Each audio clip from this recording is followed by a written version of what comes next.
queremos falar sobre os sinais da última geração. Como identificar a última geração? A Bíblia nos dá sinais de quem seria de fato essa última geração. Em Mateus 24, 30, lemos e gostaríamos de convidar todos a lerem conosco. Então surgirá no céu o sinal do Filho do Homem, e todos os povos da terra prantearão, e verão o Filho do Homem chegando nas nuvens do céu, com poder e majestosa glória. Jesus virá, queridos. É uma realidade que a nossa bendita esperança, Jesus Cristo de Nazaré, Ele vem. Muitos não creem mais na sua vinda, mas a palavra se há de cumprir. Mateus 24, 30, continuando: virá onde? Nas nuvens do céu, com poder e majestosa glória. Temos que considerar o texto de Atos capítulo 1. O que ocorre em Atos capítulo 1? Jesus Cristo aparece aos seus discípulos após a ressurreição. Ele está no momento de ascender aos céus, e tem a última conversa com os discípulos aqui na terra.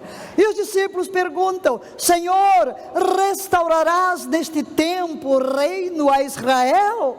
Até aquele momento os discípulos pensam que Jesus veio para estabelecer o reino.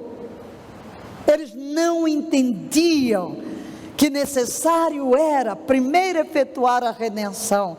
Eles não entendiam que haveria um tempo dos gentios. E Jesus responde da seguinte maneira: não vos compete saber os tempos e as estações determinadas pelo Pai. Jesus não disse que não restauraria o reino, disse que o tempo não era para que eles se preocupassem. Eles terão que se preocupar com algo. Recebereis poder ao descer sobre vós o Espírito Santo. Ser-me-eis testemunha, tanto em Jerusalém como em Judéia e Samaria, e até os confins da terra. E quando Jesus transmite esta mensagem, de repente, Jesus vai se levantando da terra e vai ascendendo aos céus. Ele começa a ser envolto nas nuvens. E estes apóstolos, como que querendo reter a Jesus com o olhar, fixam o olhar e estão olhando, admirados, querendo reter o Messias. Mas de repente vem a palavra que todos leremos juntos: homens galileus, porque estás contemplando as alturas, esse Jesus que dentre vós foi elevado aos céus, retornará do mesmo modo que o viste subir. Este Jesus que foi assunto aos céus nas nuvens, há de descer como para o céu o vistes ir. Por isso eu cantei ontem: como foi para o céu Jesus Cristo há de vir, quando o som da trombeta ecoar, quando Cristo nas nuvens tiver de descer, para assim entre nós habitar. Note isso, querido. Esta é a promessa. Do mesmo modo que Cristo ascendeu aos céus, Ele há de descer. E como é que Ele ascendeu aos céus? 3 coisas. Primeiro, sua subida e o seu retorno será literal. Diga literal, diga literal. Não será uma visão, não é uma imagem, não é um sonho. Literalmente, Jesus Cristo de Nazaré, em corpo glorioso, descerá. Por isso, em segundo lugar, físico, a vinda de Cristo será física. Ele vai pôr os pés no Monte das Oliveiras, ele voltará para a terra do mesmo modo que ele subiu para o céu. É um retorno físico e também é um retorno visível.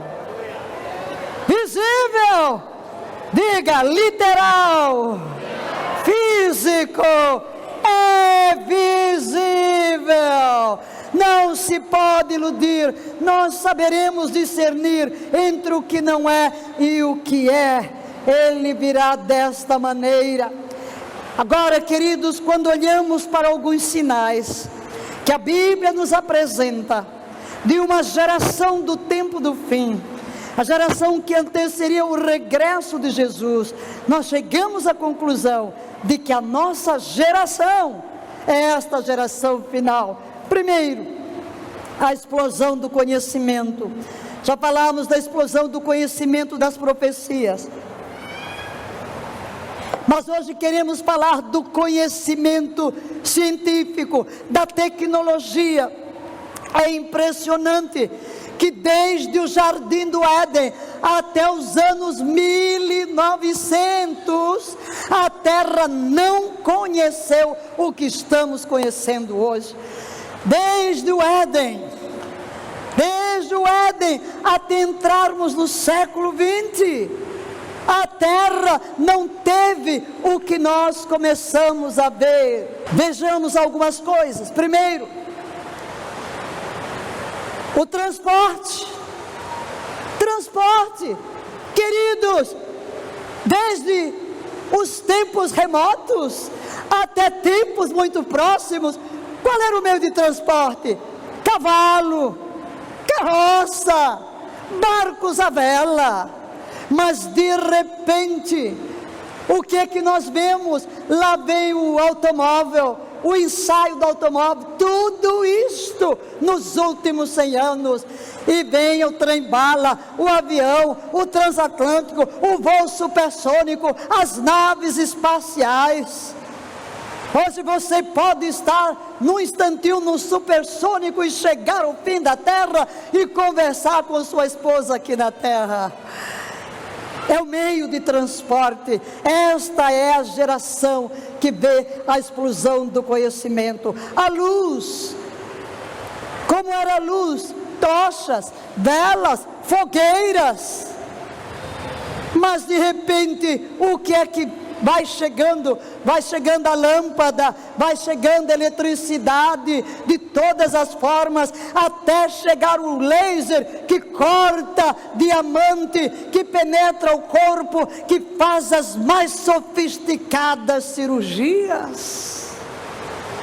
Tudo isto é dos nossos dias, das últimas gerações, de cerca de um século, ou mesmo uma geração até nós.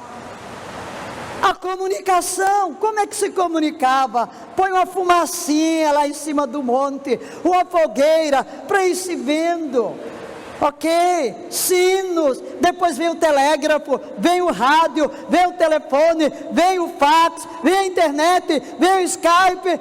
Uau! Não há distância, nem na terra, nem nos céus, nem debaixo da terra, nos mares e nos ares. O homem consegue se comunicar. São os nossos dias, é a explosão do conhecimento. Todo conhecimento, todavia, não melhorou a humanidade. O humanismo secular, que entrou nas escolas nos últimos 40 anos, pregava o quê? Que o mundo educado, que a cultura traria o paraíso. Mas este mundo secular não trouxe o paraíso. Pelo contrário, nós estamos vivendo uma geração insensível. O conhecimento não transforma a natureza. Gostei de uma frase de John Hagee: o conhecimento sem Deus apenas produz um bárbaro intelectual. Nós temos pessoas extremamente cultas no mundo da pornografia, assassinos, traficantes. Não, a humanidade não melhorou, porque a única coisa que vai melhorar a humanidade é Jesus Cristo, é a redenção, é a palavra de Deus. Só Ele é que nos pode transformar. O segundo sinal de que esta é a última geração é o nascimento da guerra nuclear. Em Zacarias, capítulo 14, verso 12, esta é a maldição com a qual Yahvé haverá de castigar todas as nações que lutarem contra Jerusalém. Sua carne apodrecerá enquanto estiverem ainda de pé. Seus olhos apodrecerão nas órbitas, e também a sua língua em sua boca. Esta é uma referência à batalha do Armagedon. Nossos avós não podiam entender como isso seria possível, mas hoje nós somos a geração da bomba atômica. Como você pode ver, a bomba atômica desfaz a carne, é algo terrível. Por isso o mundo anda preocupado para que não haja mais bomba atômica. No entanto, sabemos que o planeta tem bombas atômicas para destruí-lo em poucos minutos. Basta um doido disparar alguma coisa e nós temos uma catástrofe nuclear sem precedentes. O terceiro sinal é o renascimento de Israel.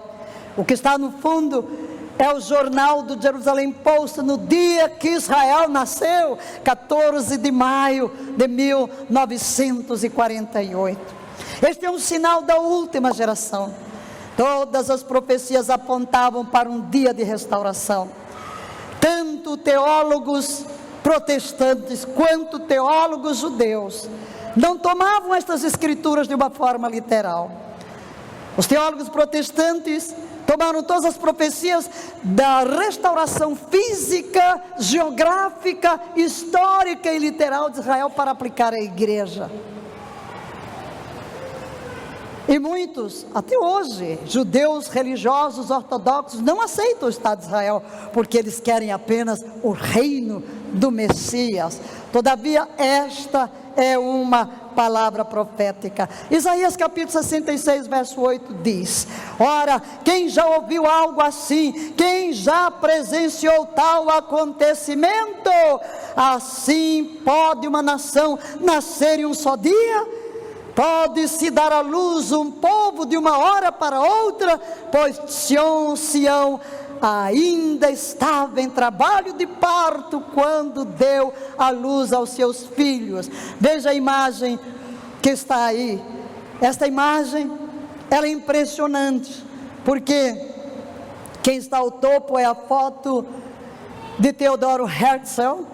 E aqui, quando Ben-Gurion lê a declaração de independência no museu em Tel Aviv, esta foi a primeira casa quando nasceu a cidade de Tel Aviv, no meio de dunas de areia, há cerca de um século e pouco atrás. Milagre sobre milagre. Sim, a nação nasceu num só dia.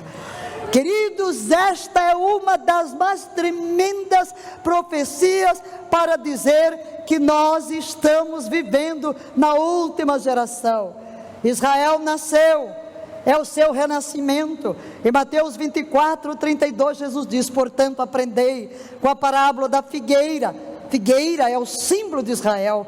Quando, pois, os seus ramos se renovam e suas folhas começam a brotar, sabeis que está próximo o verão. Da mesma forma, vós, quando virdes todos estes acontecimentos, sabei que ele está muito próximo às portas. Com toda certeza eu vos afirmo que não passará esta geração até que todos estes eventos se realizem. Aleluia! 1948, Israel nasceu depois de mim. 2000 anos depois, nasceu depois de muitos que ainda estão vivos, que podem acompanhar. E a despeito de todos quererem destruir Israel, Israel permanece de pé, porque Israel é indestrutível. Deus mesmo, na sua soberania, no seu relógio, no tempo certo, tem levado o povo e continua a levar para o propósito da segunda vinda de Cristo, que se aproxima de uma forma que podemos sentir em nosso coração. Quarto sinal, uma geração de escarnecedores. Queridos, que geração é essa sem temor a Yahvé?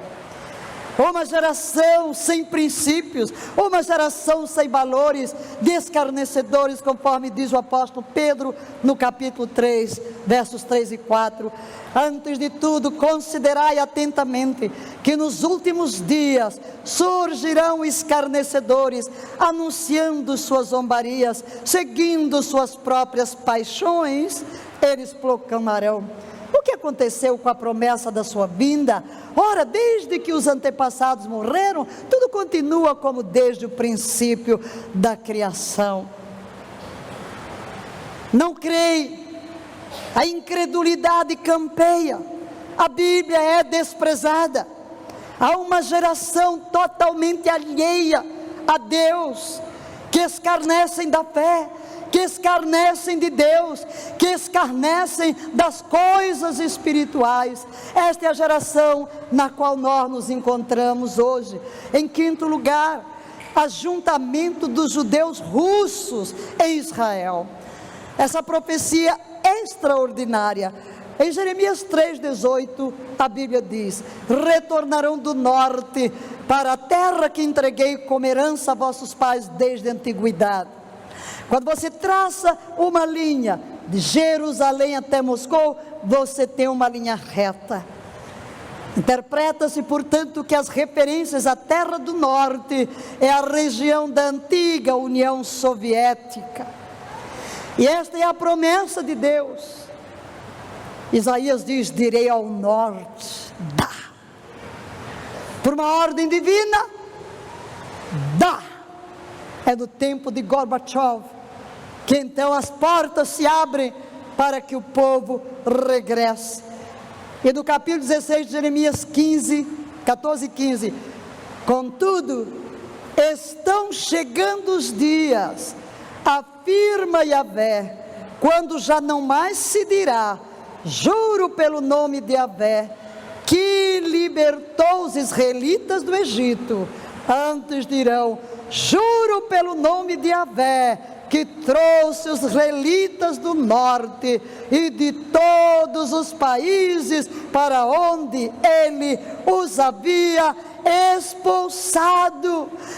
Eu os conduzirei de volta para a sua terra, terra que dei a seus antepassados. Nós somos a geração que viu essa profecia se cumprir. Nós mesmos, Ministério Palavra da Fé, levantamos muitos milhares de dólares para trazer soviéticos de volta a Israel. Muitas organizações cristãs contribuíram. Todos os dias em Tel Aviv chegavam aviões da antiga União Soviética, porque Deus disse que enviaria pescadores e que os trariam sobre os ombros. Extraordinário. De todos os lados vieram, de cerca de 80 nações, em 48 começaram a vir os judeus em cumprimento destas profecias. Mas com respeito a esta terra do norte, é interessante, de 1948 a março de 2015, eu dei-me o trabalho de pesquisar e ir somando. O que não encontrei nas estatísticas, ano tal, e este ano, até março, da União Soviética chegaram a Israel 1.233.774 judeus russos. Aleluia! Podemos dar um aplauso ao Senhor da história. Glória a Deus! Isso, queridos, é uma parte imensa da população. Por quê? Porque a Bíblia diz: vai chegar dia em que vocês não vão dizer Deus nos trouxe do Egito, mas vão dizer glória a Yahvé que nos trouxe da terra do norte, da terra do comunismo. O comunismo caiu, mas o povo da aliança retornou à sua terra e continua a retornar. Só de janeiro a março vieram mais judeus soviéticos para Israel do que todos os do ano de 2014. O dobro em 3 meses. Aleluia! E eu já li que também da América do Sul é como se Deus estivesse acelerando, e já um rabino muito importante chamando os judeus da terra toda: voltem para Israel para aguardar o Messias. Sim, queridos, lá dentro do coração de todos há algo que fervilha, algo que borbulha. Prepare-se, o rei está voltando. Eles dizem: o Messias está chegando, e nós dizemos: o rei está voltando, o rei está voltando, o rei está voltando. Jeremias 31:8: eu os trarei da terra do norte, eu os reunirei de todas as extremidades da terra. E notem, junto com eles, você vê aí, vão chegando de avião, chega a criança, chega a grávida, chega o aleijado, chega o cego. Esses aí são da Etiópia. Estarão os cegos, os aleijados, as mulheres grávidas e as que estiverem para dar à luz. Uma grande multidão retornará. Nós vimos isto, nós lemos nos jornais nos últimos anos. Mesmo quando os barcos chegavam, muitas mulheres deram à luz seus filhos. Os remanescentes do holocausto, sem pernas, sem braço, sem olho. Houve uma operação da Etiópia em que nasceu bebê no avião. Já dizia o profeta Jeremias: sim, queridos, nós somos a geração que viu essas promessas se cumprirem. Mas o 6º sinal de que esta é a última geração é Jerusalém reunificada. Quando Israel se tornou independente em 48, houve guerras, e Jerusalém, a Jerusalém antiga, ficou nas mãos da Jordânia, toda a Judeia. E quando foi em 67, quando os exércitos árabes cercaram Israel, Israel disse para o rei da Jordânia: não entre na guerra.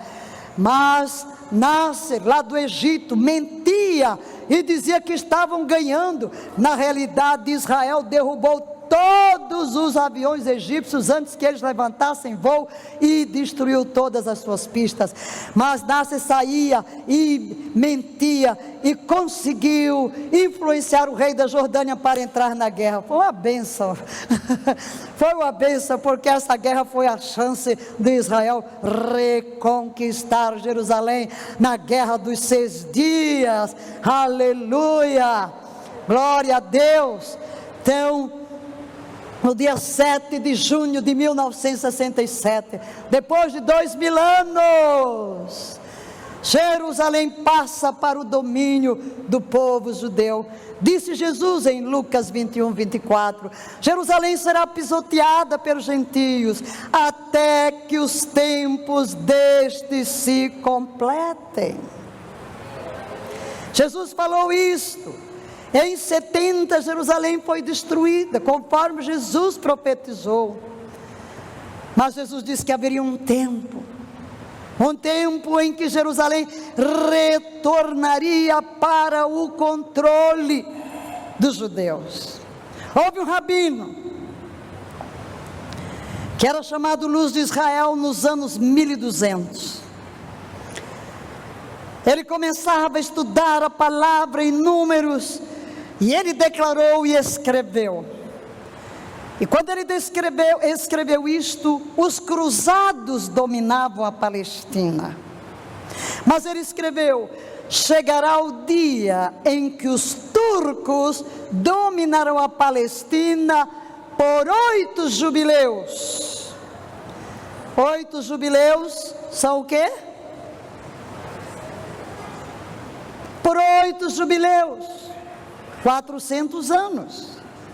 Ele disse: no 9º jubileu, Jerusalém será terra de ninguém.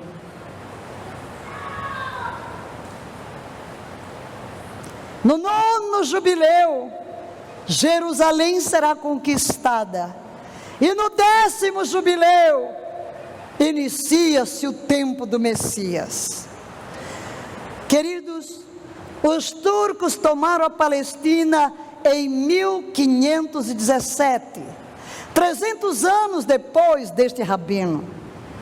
E em 1917, exatamente 8 jubileus, 400 anos, os britânicos tomaram a Palestina. Mas Jerusalém ficou realmente como terra de ninguém. Não teve o domínio das Nações Unidas, nem Grã-Bretanha entregou aos judeus. 67 foi o 9º jubileu. 67 foi o 9º jubileu. Israel retorna para as mãos dos judeus. E o 10º jubileu será em 2017. O 10º jubileu. Até aqui a profecia se cumpriu literalmente. E muitos judeus levam em consideração esta profecia e estão se preparando e chamando o povo que ainda está na diáspora para retornar. E eles cantam esse canto que a gente cantou: Messias, Mashiach, né? Ele virá, está por vir, voltará. A gente diz e voltará, mas ele dizia: ele virá, e ele virá, e ele virá, né? Então Jerusalém, no controle dos judeus, verdadeiramente é um sinal. A imagem que vocês podem ver aí é o Muro das Lamentações. Essa é a multidão. Quando Jerusalém foi conquistada, vieram os judeus do mundo inteiro e de todo Israel correndo para tocar o muro. Depois de 2000 anos, o muro é nosso, nós podemos adorar. E eles não deixam esse muro sozinho, nem de dia, nem de noite, nem na neve, nem na tempestade. 24/7, aleluia. Ninguém sai sabendo que não tem outro. Uma vez um guia falou que era uma tempestade, e ela acordou no meio da noite e disse assim: meu Deus, não deve ter ninguém no muro. E ele se levanta e se veste e corre para o muro, e chegou lá, estava lotado de gente, porque todo mundo teve a mesma impressão: ai meu Deus, o muro, ninguém vai ficar lá. E todos correm, porque é o lugar mais sagrado para eles. Glória a Deus. Salmo 102:16, essa aí é o Knesset, a menorá em frente do parlamento, para dizer: Sião foi restaurado. Quando houver reconstruir Sião, aparecerá em sua glória. Leia isso comigo: quando houver reconstruir a Sião, aparecerá em sua glória. Sião está sendo reconstruído, aleluia. 7º lugar, a invenção da televisão internacional.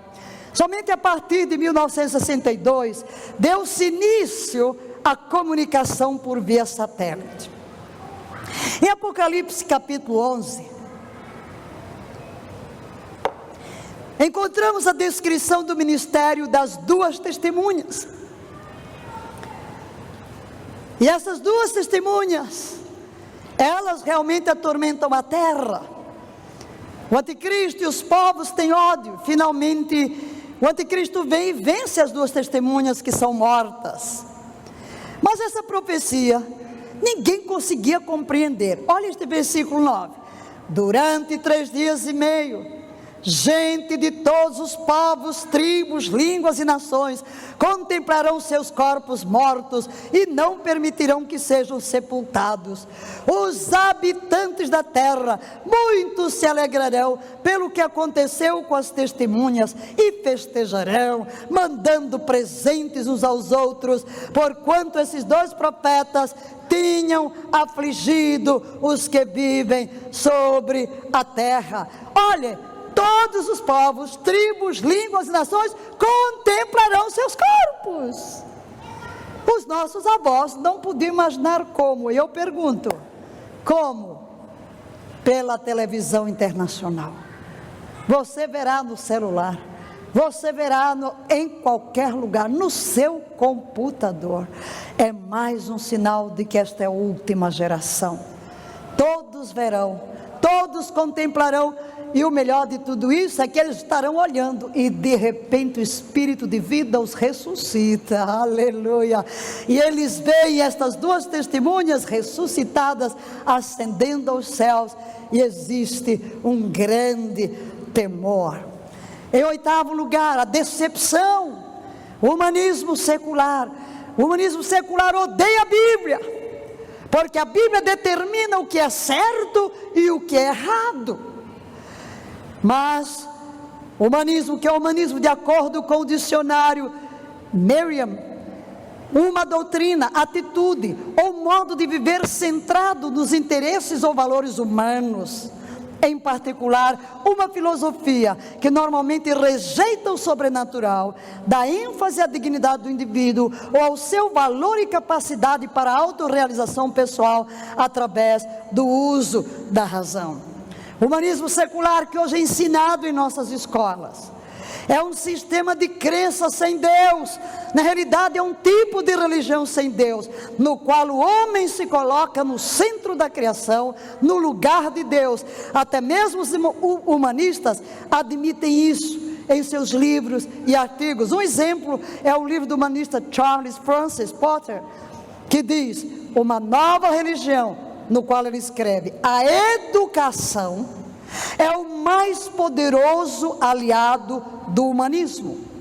O que podem escolas dominicais teístas, reunidas por 1 hora, uma vez por semana, fazer para conter a onda de um programa de 5 dias de ensino humanista? Nada, né? É por isso que estão dominando pela educação as nossas crianças, para aceitar uma sociedade sem valores, sem Cristo, sem Deus, sem a palavra. Mas o nono sinal de que esta é a última geração: fomes, pestes, terremotos. Jesus profetizou em Mateus 24: portanto se levantará nação contra nação, reino contra reino, e haverá fomes, pestes, terremotos em vários lugares. Queridos, fomes, quanta fome! Nós temos aqui 1/3 da população, 13% da população vivendo em fome, em miséria. Terremotos, você pode ver aí pelo menos 2010, pula de 2009, 70 terremotos para 207 em 2010. Não temos aqui os dados últimos, mas você sabe que a toda hora isso está acontecendo. Grandes terremotos na magnitude de 5,9 para frente. Veja que só em 2010 foram 1938. Sempre houve tudo isso, mas o que Jesus está dizendo: será magnificado, o número se multiplicará.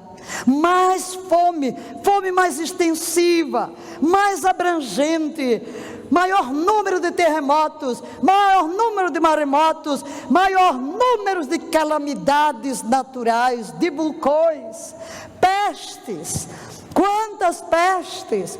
Esta é da última: ébola, lá veio a AIDS, SARS, gripe do frango, ébola, e não param de chegar as doenças mais estranhas, mais esquisitas. Quando a medicina vence uma coisa, lá vem outra. Há uma multiplicidade. 10º sinal, os dias de Noé. Em Mateus 24:37, Jesus diz: como aconteceu nos dias de Noé, assim também se dará por ocasião da chegada do Filho do Homem. O que é isso? Enquanto a igreja está se preparando, o mundo está alheio, comendo, bebendo, prostituindo-se, levando a sua vida longe de Deus. Mas repentinamente o Senhor virá e esta geração será tragada. 11º lugar, a era de Laodiceia. Um povo frio, conheço as tuas obras, que nem és frio nem quente. Quem dera fosses frio ou quente, assim porque és morno e não és frio nem quente, vomitar-te-ei da minha boca.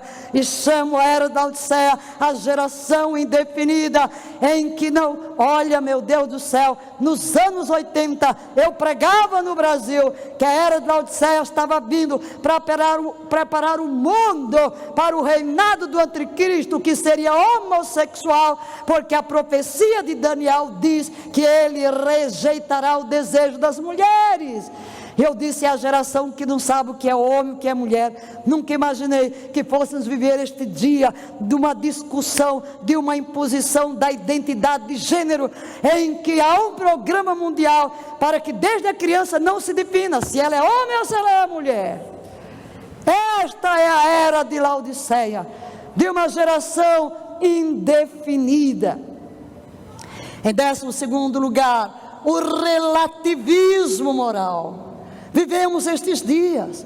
O que é que a palavra diz em 2 Timóteo? Vejam, queridos, parece que Paulo está descrevendo a nossa geração.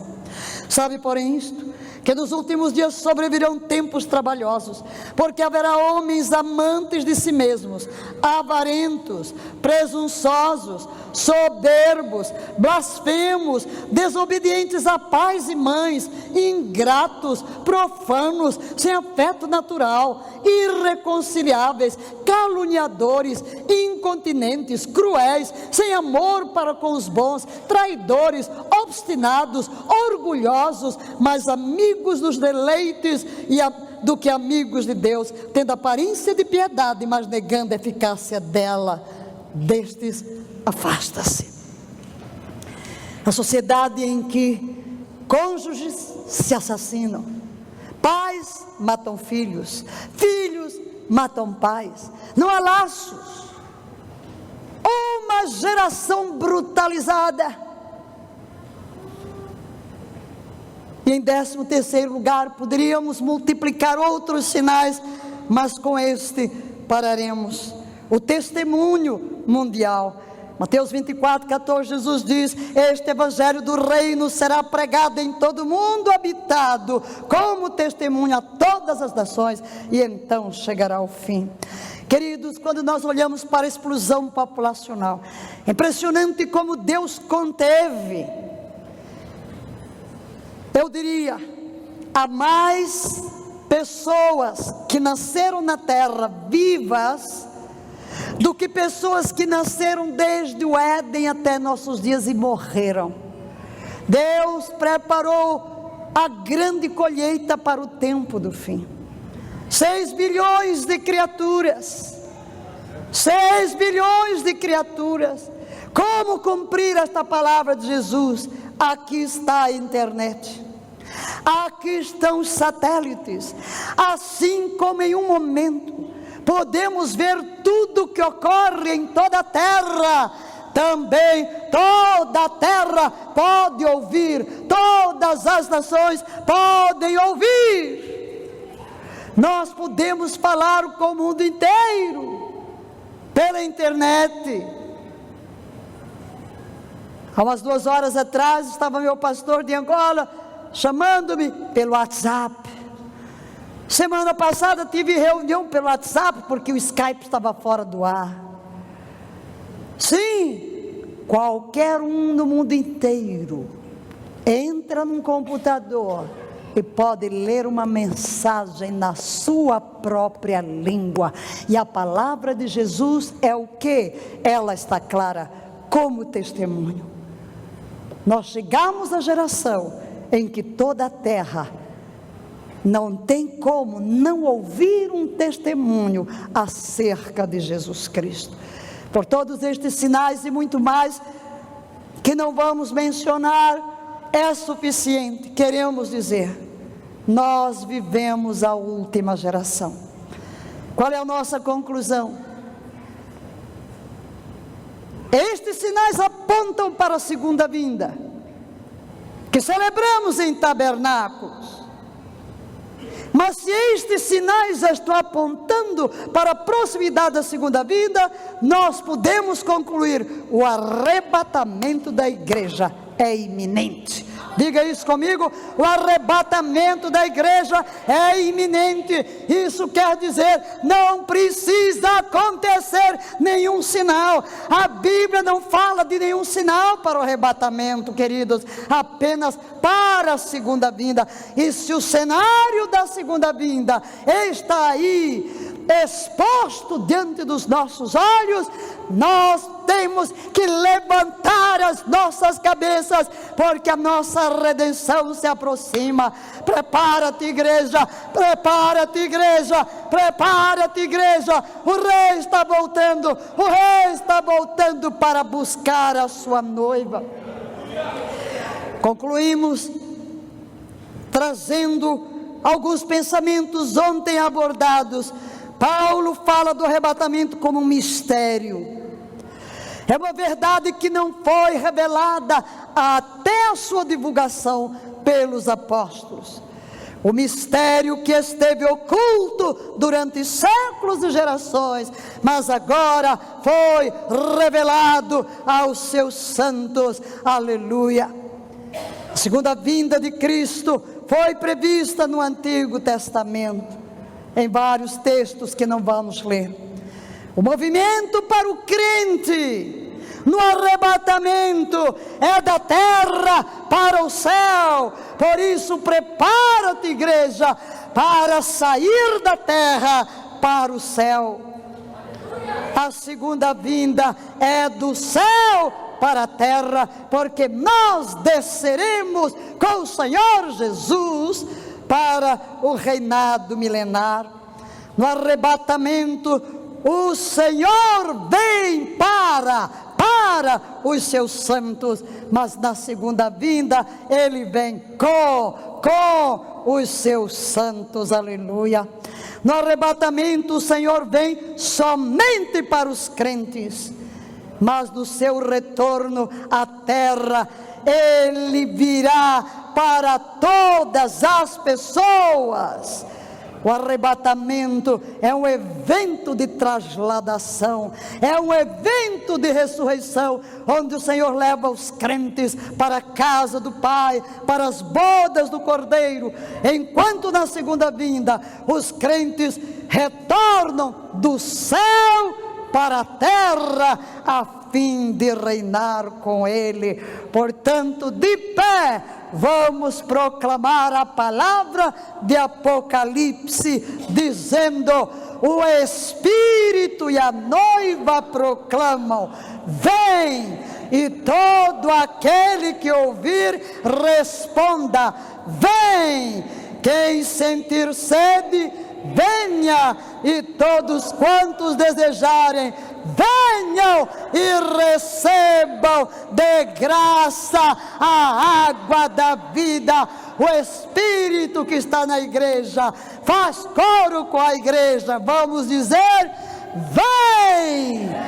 Vamos, igreja, vem! O Espírito e a noiva dizem: vem! O Espírito e a noiva dizem: vem! O Espírito e a noiva dizem: vem! Vamos dizer 7 vezes: Maranata, Maranata, Maranata, Maranata, Maranata, Maranata, Maranata, Maranata. Ora vem, Senhor Jesus! Oh, aleluia! Conosco, além do Brasil, as nossas INSEGECs estão linkados: Japão, Reino Unido, Portugal, Estados Unidos, Angola, Alemanha, Austrália, Hong Kong, Argentina, Canadá, Colômbia, Espanha, Emirados Árabes, Turquia, Moçambique, Vietnã, Suíça, Marrocos, Taiwan. O mundo se reúne. Você que me ouve pela internet, em outras partes do Brasil, Deus tem um plano para esta nação brasileira. Esta igreja está destinada ao avivamento. Eu sempre digo, darei tudo de mim, para que naquele dia, quando na segunda vinda, Jesus fizer a chamada das nações ovelhas, nós possamos ouvir da boca de Jesus: Brasil! E nós responderemos com nosso gozo, com a nossa alegria, com a nossa exuberância. Sim, meus compatriotas, em todos os países, todo o Brasil, Deus nos levantou em nossa geração para fazer diferença, para ser luz. Esta nação está destinada a enviar missionários. Terminamos o sinal desta noite falando que o evangelho do reino será pregado. E olha, eu aqui em Brasília pregando para tantos países. Esta é a geração do fim, não é? Aqui estamos, e estamos linkados pela internet. Quando se imaginou isso? Quando eu fui para a África, meu Deus, eu fui para a África em 71, não existia internet, nada disso, era aquela máquina de escrever, sabe, aquela dura, tum, tum, tum, nem a elétrica existia. Aqui era aquela carta que levava um século para chegar ao Brasil, não? Que tempo difícil, que tempo difícil. Mas hoje, glória a Deus. Então, queridos, em nome de Jesus, eu clamo a ti, igreja, noiva amada, lança fora as marcas do mundo, as marcas do pecado, todo tipo de cadeia, no nome e na autoridade de Jesus Cristo de Nazaré, ó Cristo ressurreto, sejam quebradas as tuas cadeias, Pai, no nome de Jesus. Vem agora, pelo poder explosivo do teu Espírito, levantar a tua igreja, levantar a tua noiva, ó tu Espírito da graça, exerce o teu poderoso influenciador, manifestação do teu Espírito, este ímã poderoso da tua presença, penetre agora cada coração, cada ser seja atraído no mais profundo da sua alma, para te amar, para te desejar, para abominar o pecado. Restaura o temor de Yahvé em nosso coração.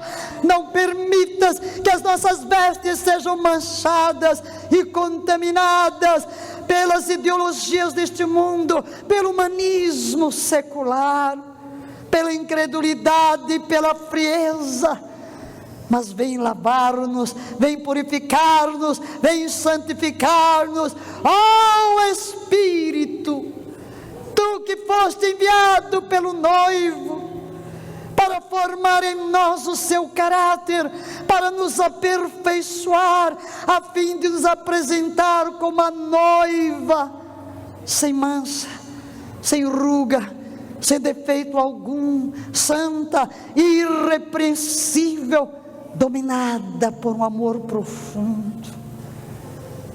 Encontra o teu lugar em nós, encontra o teu lugar em nós, assume o teu controle, assume o teu lugar de Senhor absoluto das nossas vidas. Levante as suas mãos, receba a bênção. Que o Deus de paz vos santifique em tudo, Que vosso espírito, alma e corpo sejam conservados íntegros e irrepreensíveis no dia da vinda do nosso Senhor Jesus Cristo. Amém e amém.